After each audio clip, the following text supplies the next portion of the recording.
Hi, Mickey. Hey, Bob. How you doing? I'm doing fine. Good, good. I'm doing great. Why are you doing great?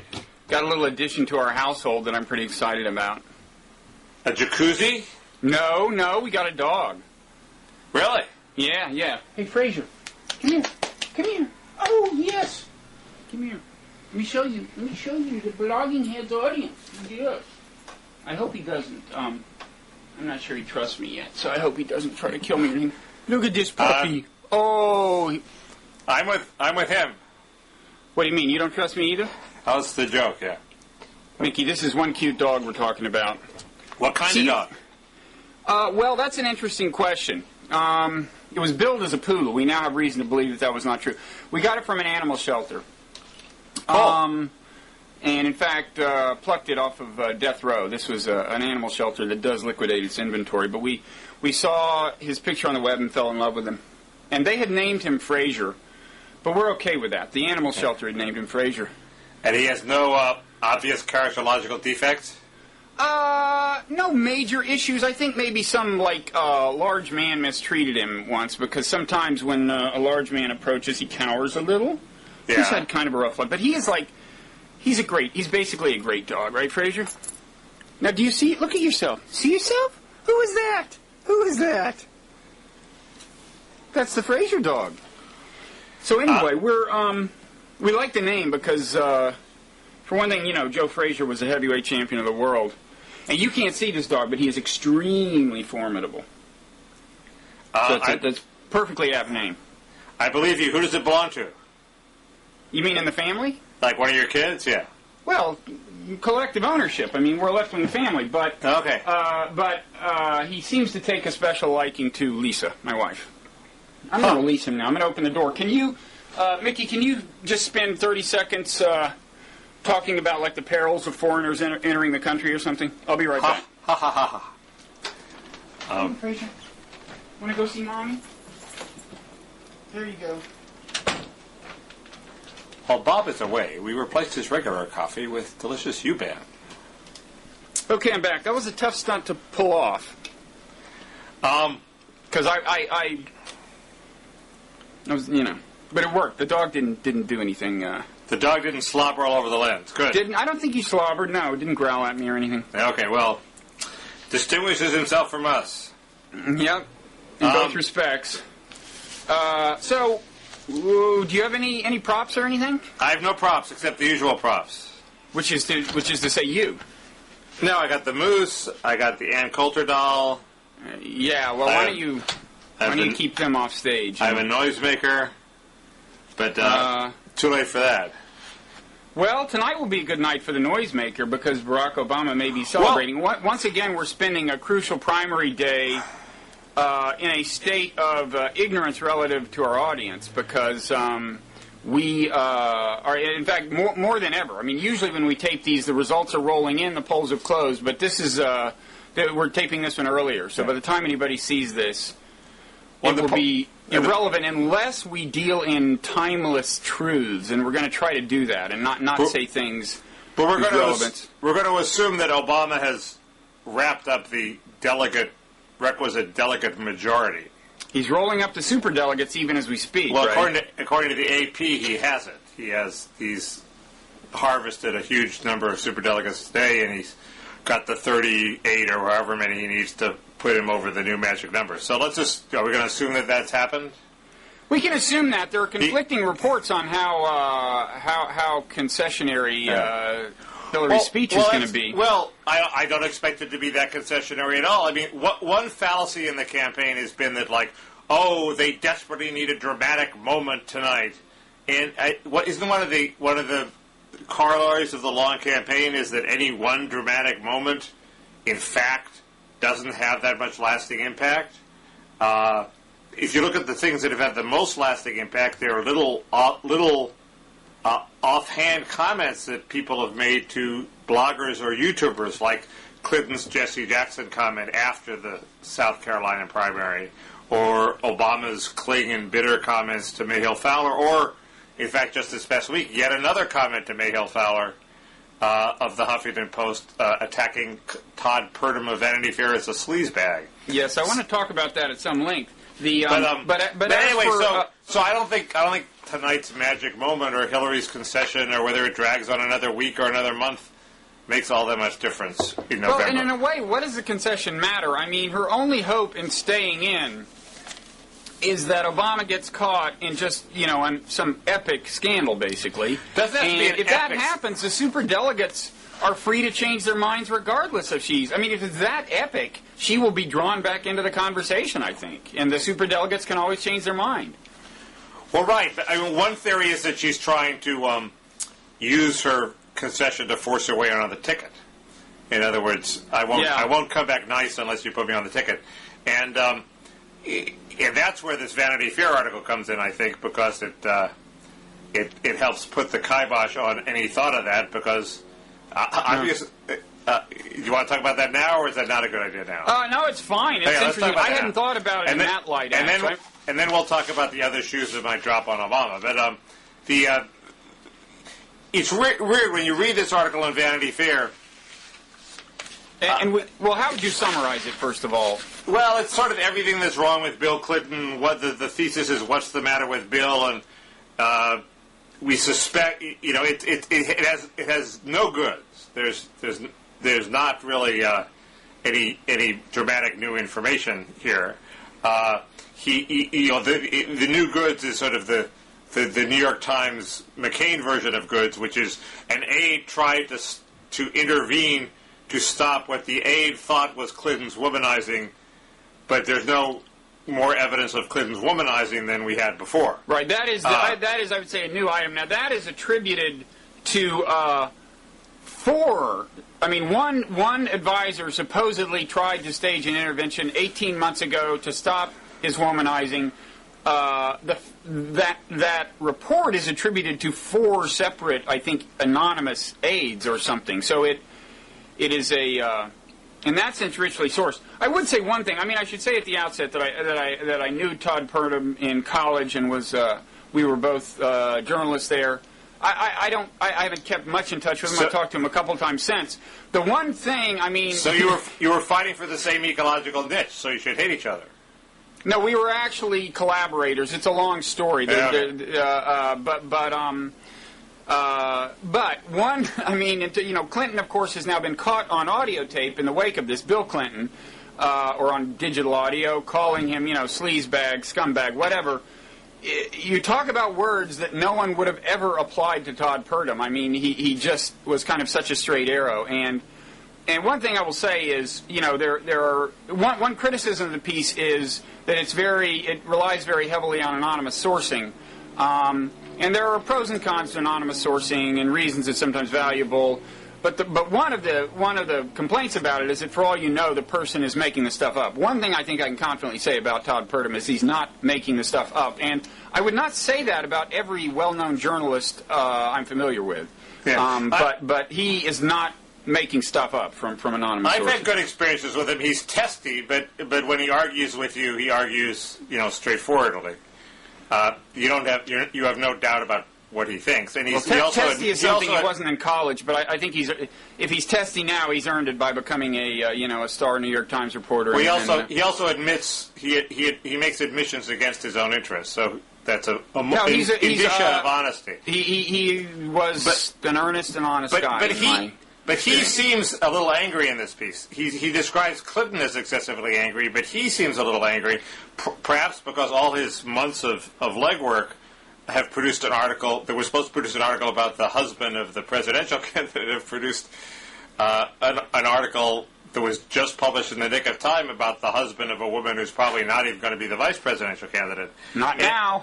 And there's there's one paragraph that struck me in it as just bad judgment on his part. It talks about how in the what's the matter, this is sort of in the nut graph, though. He says talks about Clinton moved with seeming abandon to stain his wife's presidential campaign in the name of saving it, as disclosures about his dubious associates piled up, as his refusal to disclose the names of donors to his presidential library and foundation, and his wife's reluctance to release their income tax returns created crippling and completely avoidable distractions for Hillary Clinton's own long-suffering ambition.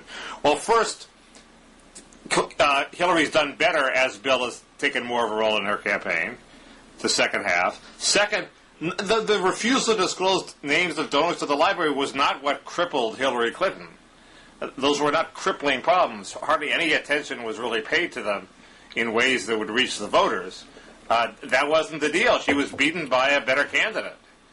And the whole hanging out with sleazeballs thing didn't really stick, even though you, God knows, tried to flog that one, the Ron Burkle Association in particular. Well, I believe I predicted the Ron Burkle, and you're going to say, Mickey, you were right. Ron Burkle did become an issue, right? What, you mean he's become one now with this piece? Yeah. Yeah, but he's become an issue in the same way he was when you blogged about him, which is just people saying, isn't he an issue? In other words, no scandal has broken out. You were predicting an actual scandal, but this is just a reiteration of what you said. Isn't this guy sleazy? Does he, is his private jet the equivalent of a brothel? I don't know. There's a tasty name that we can't use that one. It's a play on Air Force One. But force is not the word in the middle. You're right that no big Burkle scandal has emerged. There've been sort of various sort of emanations of from him. Like Clinton at some point decided he had to break off from him, and there have been questions about what exactly is going on in Dubai, a sort of an area that Purdom doesn't really touch on, but which is obviously a source of a lot of the money that Clinton and Burkle are making in their joint business together. But yeah, he doesn't really add a lot to the story there. But anyway, that's it. But then there was what I think about this story. I mean, an interesting thing,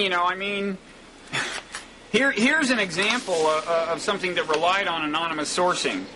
A quote from one senior aide: "There's an anger in him that I find surprising. There seems to be an abiding anger in him. Well, we don't need to rely on anonymous sources anymore now that we've got Clinton on audio responding to this article." Pretty much bears out that part of the thesis, wouldn't you say? Yes, and he also does the classic thing that, according to my old boss, Charlie Peters, who was a criminal lawyer, guilty defendants always do, which is they find the 6 things that are wrong with the prosecution's case and harp on them. Yeah. And that does not necessarily mean that they're innocent. Well, the thing that kills me, the hallmark of the guilty defendant. In the release that Clinton can't put out, attacking the article, they spend a lot of time saying, the reporter made no attempt to talk to the many people who have been helped by Bill Clinton, blah, blah, blah. I mean, when are people going to get it that a magazine article is not a Wikipedia entry, okay? It's not a comprehensive view of the person. It has a thesis, and it either succeeds at it or not, But the thesis of this is bad guy. Let's examine the evidence, the thesis is that in these particular respects, he's been exercising bad judgment. It's weird. It doesn't go a lot into the South Carolina alleged playing of the race card. Mentions it. It mentions it, but I think probably deadline pressures. They didn't know who was going to be ahead when this article came out. I think so. Clinton does have a case that until that Jesse Jackson comment, which came after the primary was over, and was unbelievably stupid, because it wasn't even to a blogger; it was to a guy with a camera. Clinton really didn't play the race card. They hadn't really played the race card in South Carolina. The press was primed, perhaps by off-the-record briefings from Clinton aides, into thinking the Clintons were somehow saying, well, we're the white candidate, the other guy's a black candidate, but they hadn't really done anything to sort of belittle Obama for being black until that comment, and it was a little bit of an unfair rap, although... You mean when Clinton said, well, Jesse Jackson won North Carolina, or South Carolina, or whatever? Yes. Yeah, I am not convinced that was a purposefully tactical comment on Clinton's part, which everyone seems to assume. He was saying Jackson was a marginal black candidate. You know, he never went anywhere after winning South Carolina. There's a lot of blacks in South Carolina. So what? I think that's what he was saying.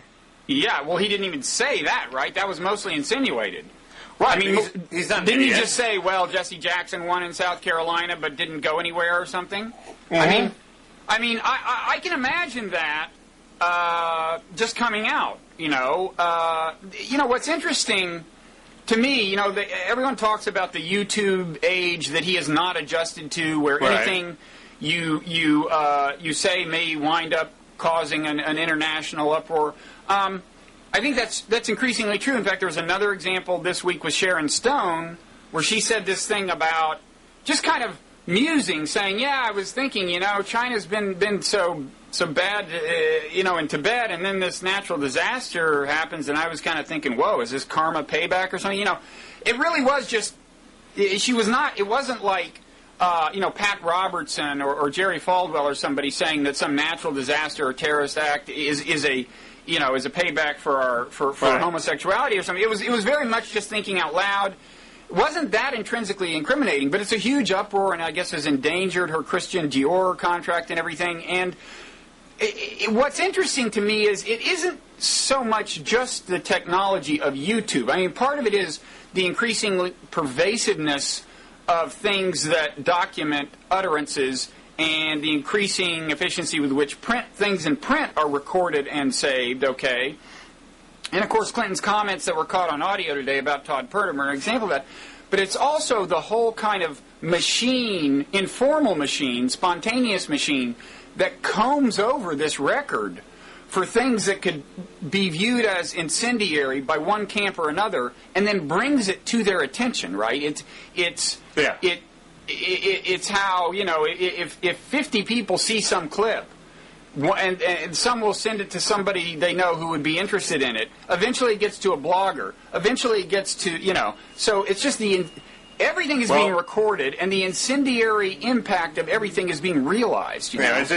And it's very hard to be a serial adulterer and player in this world without it coming out. In fact, Clinton's done spectacularly well when you think of it. It's funny. If we assume, these are mere allegations, but if we assume that's what he is, I was thinking the same thing today. It's a tough environment in which to play that. I mean, if this is all that the best reporters in America could come up with, and it's really right. All the insinuations are true, he's done Ron Burkle and his buddies have done a pretty good job of keeping the lid on things. Yeah, a lot of encryption software in the hands of mistresses if this is really going on. But, well, it's interesting that you bring that up, because that's a logical transition to the other shoes that might drop on Obama, which would be a reason why Hillary would... I guess you're right, she didn't have to not concede, but a reason why Hillary would want to, keep her campaign at least in running order. One of them is this holy grail of anti-Michelle people, the alleged Whitey tape, where she supposedly goes on some rant where she a rant against Whitey.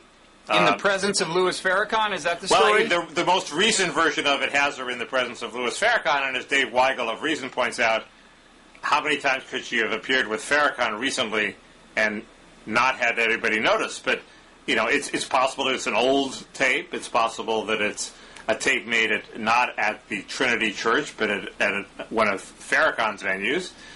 Who knows? But anyway, why haven't we seen this? Is it supposedly in the hands of right-wingers who are going to release it in late October or something? Yes, that's exactly right. That is so objectionable.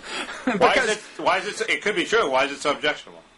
Well, from my point of view, because I don't want Obama to lose the election, but also, it's like, look, if you got it, show it to us. Oh, you think it's objectionable for them to withhold it? Yeah. You don't think it's You don't think it means that the whole rumor is objectionable because it's based on this unverifiable claim that enemies of Obama have it and aren't showing it? I think one thing that's objectionable about holding it is that it keeps the rumor alive for a long time, regardless of whether it's true, and so half the people wind up believing it actually happened. Yeah. If you got it, show it to us, and if you don't, shut up. The most hilarious explanation, which is put out by pro-Obama bloggers, is that it's like that scene in Woody Allen's Annie Hall where he's walking through a park, I think, and says there's anti-Semitism everywhere. Don't you notice the way people, instead of saying "Did you eat," they say "Jew eat," and "Jew do this" and "Jew do that." Wait, that's actually a scene. And there's one Woody Allen movie where people are actually saying that at the dinner table. His girlfriend is like not Jewish. Oh, really? And they're asking, asking the question, "Did you?" And they're going around, and he's like freaking out. But anyway. Okay, well, it's maybe it's the same scene, but anyway, the argument is that she at one point was talking about the Bush administration and say about Bush, and they say, "Why do you abandon New Orleans and Katrina? Why do you do this? Why do you do that?" And it was heard by people as, "Why do you do this? Why do you do that?" So that would be the most hilarious explanation. But let's hope that one's true. But I would love that. I would love that. Do you it's think hard to believe she goes around using the word whitey. And for one, it's an archaic word for one thing, isn't it? Well, actually, there was one blogger who suggested that actually wasn't that bad a word. I think Juan Kent. That it was, there's so many words of opprobrium that whites use for blacks. If this is the best that blacks could come up with for whites, it's pretty tame. But I think she's too smart to use it. So let's assume that the Holy Grail never materializes. Does not exist. Sorry? Yeah, let's hope. A couple of. Do you have other shoes that could drop? Well, do we think that would knock him out of the race? I sort of don't think so. I think she apologizes and he still wins. Well, I think he's in grave peril already. But whatever, it wouldn't by itself kill him probably. The second thing is Rezko. This allegedly sleazy Chicago guy is on trial. The jury is, as of this taping, had not come back yet. He's involved with Obama in some way. We don't know how extensively.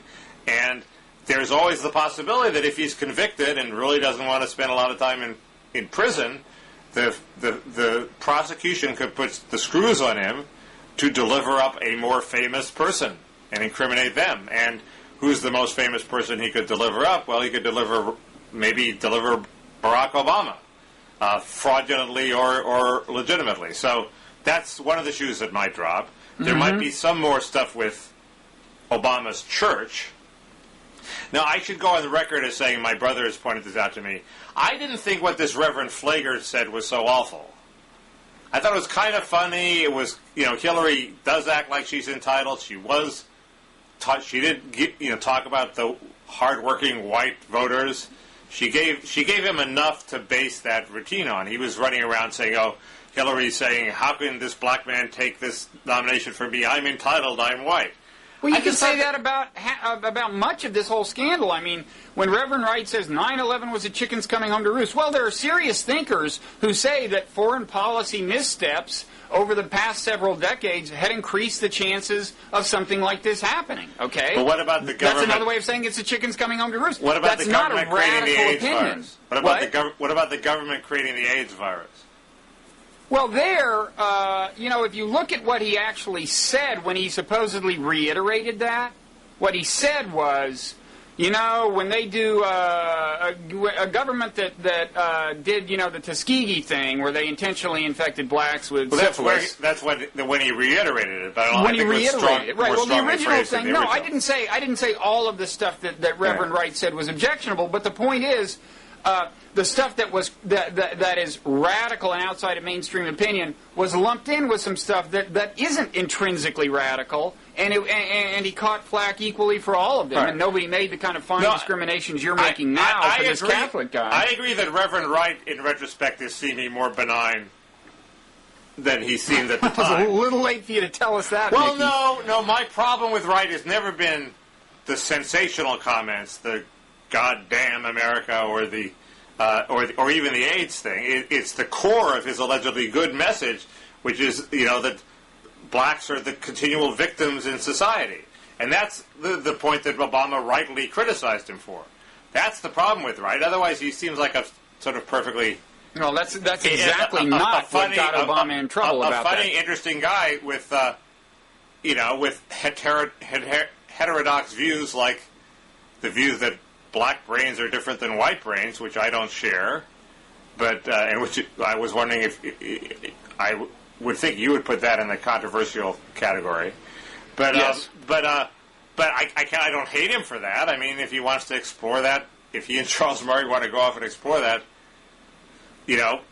one doesn't hate them for that. You want him to come up with some evidence. And Look, I don't see any. I mean, the Wright thing just played right into what has now become the standard Republican campaign talking point. Democrats aren't really patriotic. They don't really love this nation. They are, elite outsiders. It was that part of the, it was the goddamn America stuff and Michelle Obama's comment that played, right into this. So I'm glad to hear you saying that actually that part of it you don't think had merit. That part of the criticism you don't think had merit. Good. Well, speak up sooner next time. No, I'm saying with Wright, it's hard for me to tar him as an evil person for those things. Yeah, I don't think he's evil. He's just a wacky pastor. But there is Michelle Obama's thing is a little closer to Obama, and there is something off about when Obama describes why he's an American. He is coming from a different place than most Americans because he spent so much time out of the country. He's a guy who could grow up and think he had a larger choice of countries in which he could grow up in than the average American.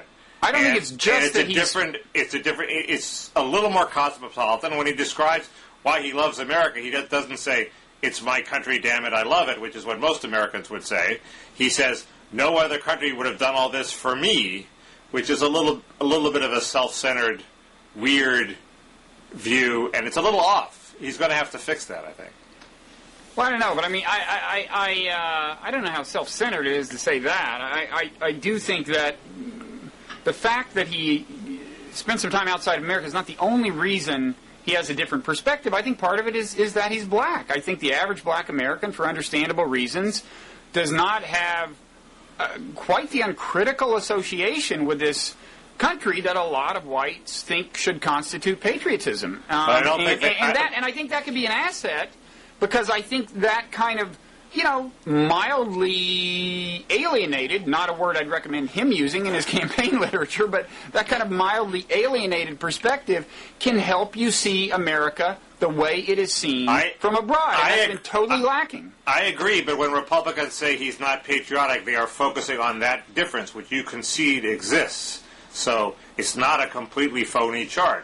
He has that slight alienation, and the Republicans are saying, do we want to elect a president who has that little bit of alienation? And you can say it's a good thing, and they can say it's a bad thing, but it's something. It's not but fictitious. We're not agreeing on what it is. They want you to think it means he would not be devoted to America's interests as president, and I don't think it means that. I think it means he would pursue them in a more enlightened way. I think they mean he would not instinctively, intuitively, and sort of viscerally protect America's interests. He'd sit back and think a bit and then protect America's interests, and they don't. They're saying, do you want a president who doesn't do that? I don't know. I'm with you, but I think that there's something there to argue about. Yeah, there's something to argue about. But it's not fake. I mean, the Democrats are all going to say, oh, this is swift voting and sleazy and disgusting Republican tactics. No, there's something there they're getting at. Wait, what is it you think is a plausible charge against him as far as patriotism goes that actually might be true? What is it? The argument is that he doesn't viscerally feel, my God, we got to defend our guys and our interests the way McCain would. He says, well, what's good for America, what's good for the world, let's do the right thing. I'm president, I'm defending America, but it's not visceral, and they could have an argument, and I don't buy the argument, it seems implausible, that a president like McCain would make better decisions as a result of having this sort of more tied down. I think visceral attachments to things, I think, often lead to bad decisions and a failure to serve their interests. That's the argument. I'm saying that there is that argument. And they would argue that visceral attachment to America is what you want. But what I'm asking you is, what, you think he would actually serve something other than America's interests as he sees them? And if so, what? What would he serve? Well, in Iraq, the argument is, we're winning, he's going to throw victory your way to appease global opinion. Okay? There's an argument. Just because he wants to appease global opinion, and not because he thinks it's in America's interest to stay in the because good stead. in his somewhat alienated calculation of America's interests, global opinion plays a larger role, and perhaps excessive role, Republicans could argue, than it does in let's say, John McCain's more visceral, less cosmopolitan I certainly don't view see of America's interests. He's not, internationally, he's not a super well-traveled, business class guy, I don't think, really, but... Very good point. He's not, I know people, academics, various kinds of people who would much rather be held in high esteem by, people in Europe and various places than Americans, but I don't really think he's of that ilk. Very good point. On this Vanity Fair thing, can I just ask you briefly about this Mayhill Fowler thing? Of course, this is the woman who walked up to Clinton in the receiving line and got this stuff on tape, and she's the same woman who got Obama's, bitter resentment of whatever, bitterly clinging to guns and religion thing. Right. In San Francisco, yes. And have you evaluated the ethics of what she did with Clinton? No, my impression is that she went up with him and said, I hated that Vanity Fair article. Well, there, I want to stop you right there, because that's interesting right there. We should say by background. That's the interesting part. Because she hadn't read it. So she was lying to begin with. She hadn't read it. It later became apparent. What she said is, I was wondering what you thought of that Hatchet job. And then later in the conversation, in reference to something in the piece, she says, yeah, that's what I heard or something. No, she heard something's in it. And it seems like she hasn't read it. That's okay. She referred to it. That's okay to pretend for a journalist? We should say she's part of some official, citizens journalist movement, and that supposedly has these high-minded aims. And, I actually met the guy who runs this thing, Jay Rosen. He runs it out of NYU University. He teaches journalism. He seems very earnest and everything.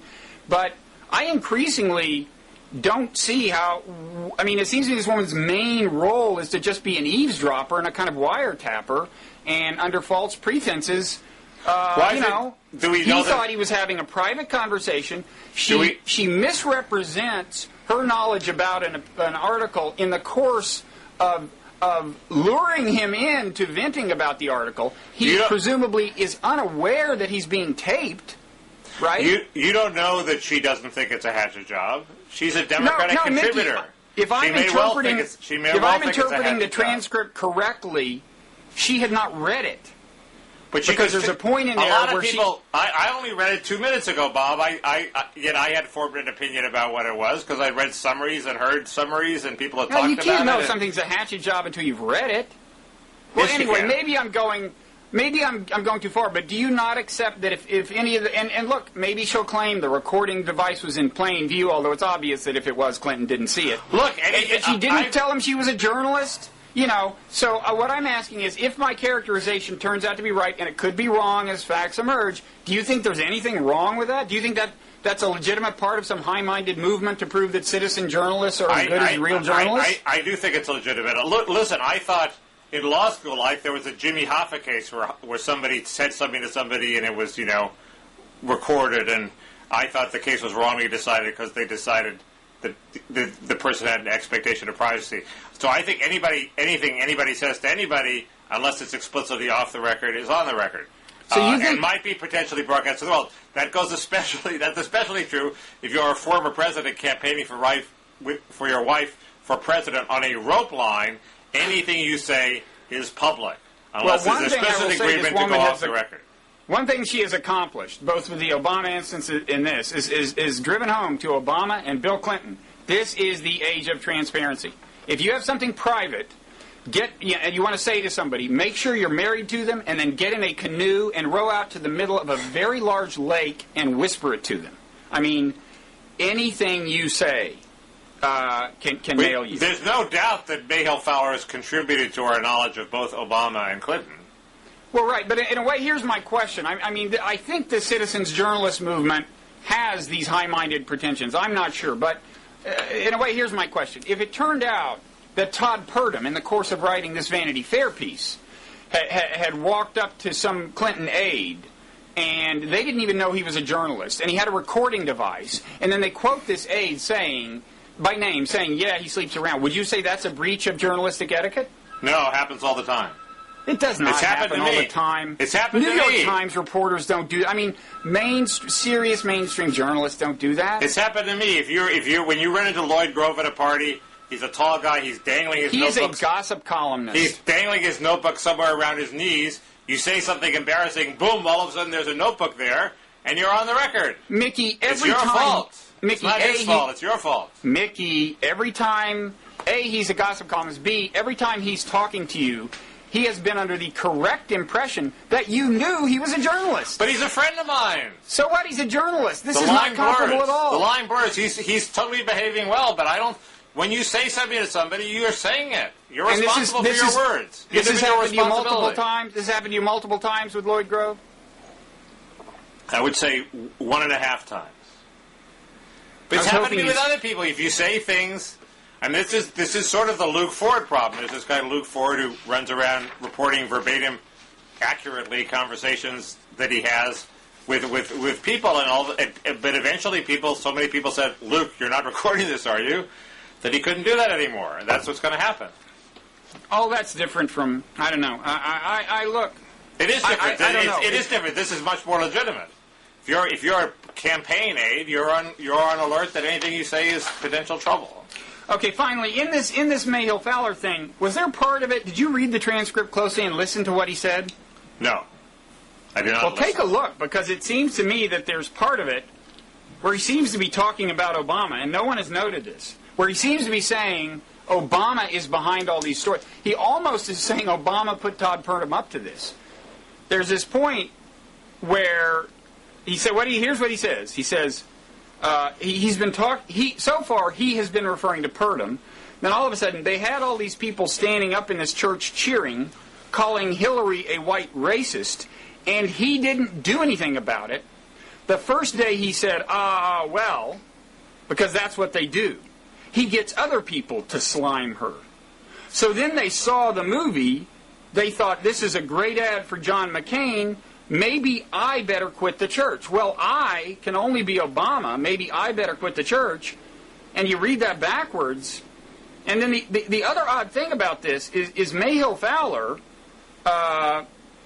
supposedly the equivalent of a credentialed journalist, in her transcript, she omits immediately before that a sentence that is kind of cryptic, that could be the transitional sentence, where if you listen, he's saying something like, they didn't do any study about or any story about. And she omits that, doesn't put ellipses in. And understanding that sentence may be the key to the passage I just read. But anyway, I guess what I'm saying is, if she is more than an eavesdropper, I'd like to hear her interpretation of this. What does she think he's saying? I didn't understand why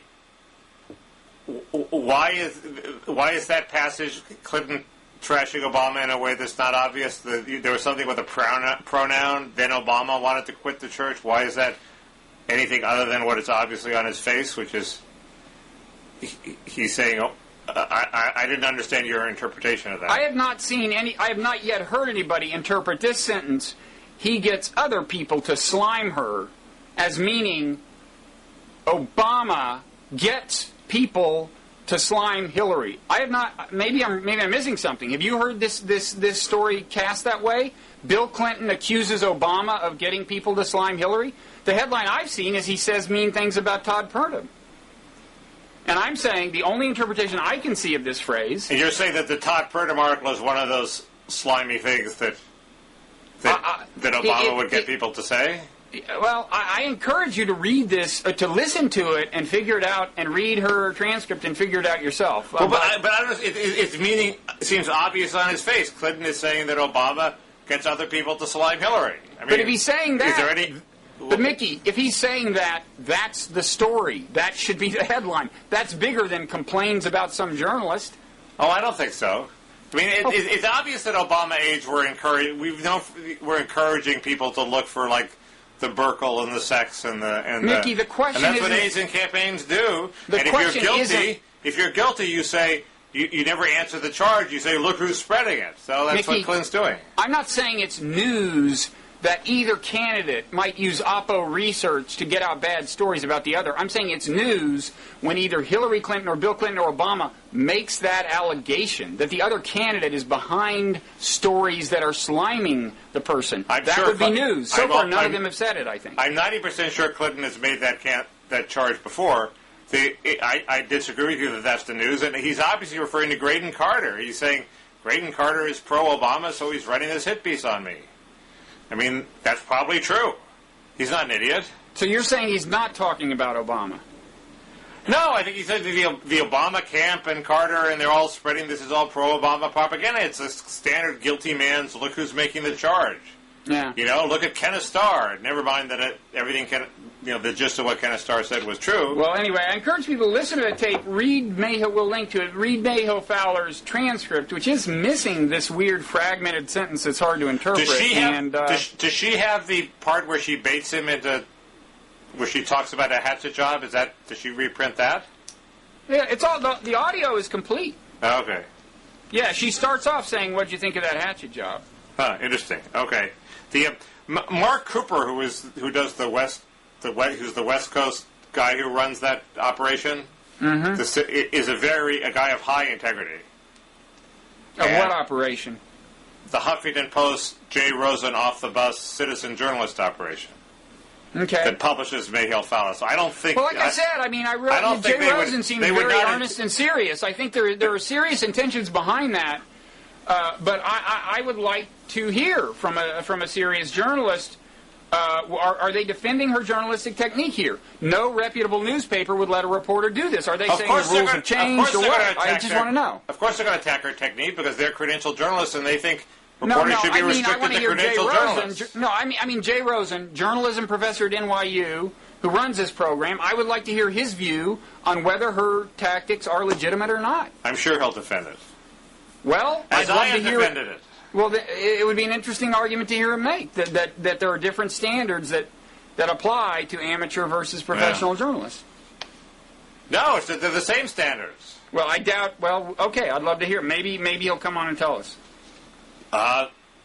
If you find that exciting, Bob, you're the leader of Blogging Heads. Maybe we should go the philanthropic route on funding, huh? Okay, well we've talked for long enough. Do you want to get to the boring part where you start talking about commenters? Or no, I'm supposed to present a vertebrae a week. I vowed to do that. Where something. I recommend Obama say something that would stiffen his spine on foreign policy because I think he's been so wimpish. That's why we save it to the end because so people will watch the proceedings to get to the vertebrae of the week. Right. It's the anticipation builds, and there's a it's like putting the Beatles on last at Ed Sullivan. Exactly, and there's a similar kind of frenzy bubbling up out there as we approach this point of the show. Actually, I may have been preempted.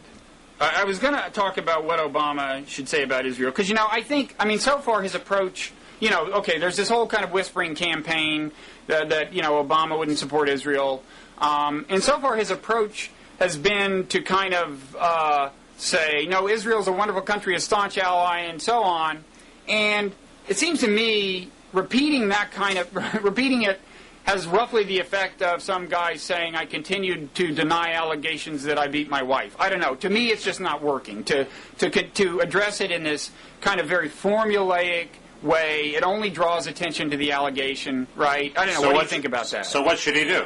Well, I think he should say, this is probably putting it in a more pointed way than he would put it, or should put it. But I think the truth of the matter is, it's not a question of who is Israel's friends. I think John McCain and George Bush do mean to be Israel's friend, and so do I. The difference is that with friends like them, who needs enemies? Their policies have not served Israel's interests, will continue not to. And I just have profound differences with them about how you serve Israel's interests. So he should go to AIPAC and say, with friends like AIPAC, Israel doesn't need enemies. I don't think that would win over AIPAC. I wouldn't go quite that far, but I do think at this point he should work less hard to curry the favor of AIPAC per se, which after all is just a subset of American Jewish opinion. Than candidates have traditionally worked. I think he has to write off a certain segment of Jewish opinion. A lot of more conservative, maybe older voters, and because I think I just think he's not going to win them back. McCain's going to get them. I mean, you mean the Florida segment of Jewish voters? I think he's lost Florida for several reasons, including this. I think he's right Florida off. Yeah, okay. Well, his strategy throughout the campaign has been to sort of do the superficial thing that politicians usually do to suck up to various constituencies, and it's failed every time. The Latino pander failed, the white working class pander failed, and I suspect the Jewish pander will fail too. So maybe you're right, but there is this weird thing where I know some conservatives who defend Obama and say he really hasn't said anything that contradicts official U.S. policy about Israel, and this is just a scurrilous rumor that he's, he departs from official U.S. policy. And then there are people like you who are hoping he doesn't depart from official policy and seem to have some indication that that's what he'll do. And I don't know quite which side to believe. First of all, the departures from Bush's policy, and the policy that, so far as we know, McCain would continue, actually put him more in line, in some cases, with Israeli policy. For example, supposedly a year ago, Israel really wanted to talk to Syria. Bush said no. And, of course, Obama believes in talking to people, even your enemies. Now, today in the New York Times op-ed page, there was a piece noting that two things are happening right now. Israel is talking to Syria via Turkey, and Israel is talking to Hamas via Egypt, and there may be a deal on both fronts. Now, the official Bush position is, no, you don't. That would be bad for Israel. Well, if the Israeli government is doing it, maybe there's a difference of opinion on this, and Obama should align himself with the Israeli government. But, of course, he's already caved on the Hamas thing, and in fact, interestingly, this New York Times op-ed was co-authored by the former Obama advisor, who was also a negotiator at Camp David, who was fired by Obama because word leaked out that he might be talking to some people in Hamas. Well, who was the first? Who was the other author? I think it was an Arab name that I didn't recognize. Okay. Hussein Agha. But it was Robert Malley is the former Obama advisor, and I mean this is I'm winding around to the point you made, which is that you're right. Obama's MO so far has been to respond to these things in the traditional politician's way of doing whatever the interest group seems to want. Oh, you want me to fire Robert O'Malley? I'll fire him. Just like I fired Samantha Power. And just like I quit my church. Whatever. But the problem on foreign policy is that if there's one thing that's worse than having, for a Democrat to have actually wimpish policies, it's to just look like a wimp.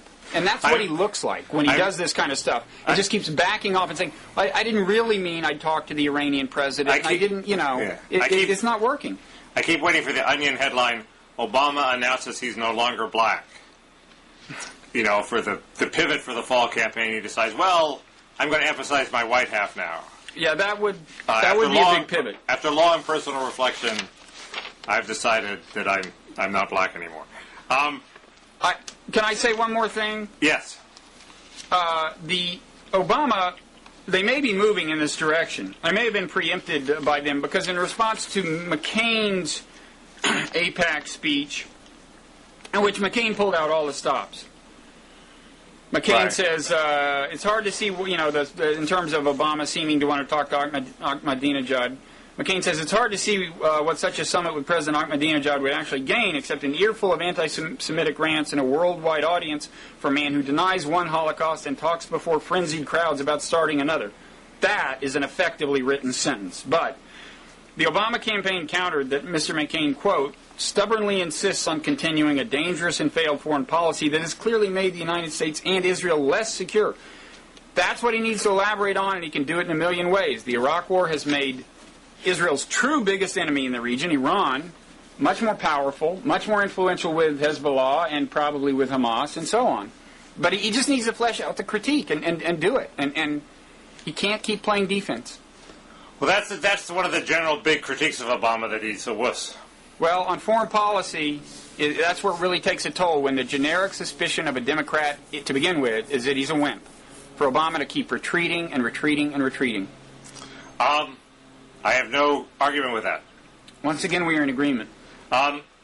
So, can we now move to the boring part where you talk about commenters? You know, this is... I don't have much to say about commenters, except one person who may become a commenter. Roy, the famous architect. You know, I was... second time this has happened on a New York subway platform, and I do not often find myself in New York. But second time in the last year, I'm on a New York City subway platform. Somebody looks at me and says, "Blogging Heads." And it was Roy, the famous architect. Roy, the famous architect? Yeah, he turned out to be a famous architect. Do you know his last name? Yeah, I know his last name. I don't know if he wants me to disclose it. Oh, did you want me to guess? No.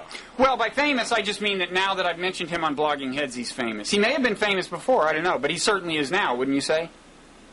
I guess, but so it's not somebody whose name I would know. Who knows? I don't know my architects. I know his last name, but for all I know, he wants to preserve his anonymity. Okay. But he said 20 architects, so it's probably not one of them. Okay. He does stuff in Costa Rica. Big villas of the sort that you probably own. Yeah, okay. But he said he may comment under the name Roy the Architect. So I encourage that. We'd like to see an appearance from Roy the Architect. He seemed... Oh, and you know what he said, Mickey? He said the great thing about our dialogues is, and I think this may come as news to both of us, but he said underlying them is a deep sense of trust between you and me. He said that. As long as he doesn't say there's a deep sense of affection. He didn't say that. I draw the line at affection. He didn't say that. But the trust point was interesting. It's kind of true, I think, in the sense that we say things that, I don't know. You know what I mean? It's I would say the dramatic tension is that the trust is always on the verge of fraying. There's that. Well, never mind. You apparently don't see what I mean. You apparently don't have such an I sort of see what you mean. I sort of see what you mean. Well, in other words, that you will, you or I might say something that would be vulnerable to cheap exploitation by a merciless debating partner, right, who wanted to make it a talking point, kind of, you know? I see. Okay, yeah. So but, you know, this is what allows us to deploy the moose. So sometimes. You mean because I'm an ineffective debater and I miss my good openings? Okay. Right. That would be the unflattering way to say it. Yeah. Okay. Okay. So last time was an hour. If we stop now, we will have done better. I'm all for that. Okay. So do you want to? Is the moose there? Yes, but why should I deploy the moose? Just because I referred to it, and we started with a dog. I thought you end with another. Okay, the moose is here. The moose is here. The moose is always here. Okay. Cool. See you next time. Yep. Bye.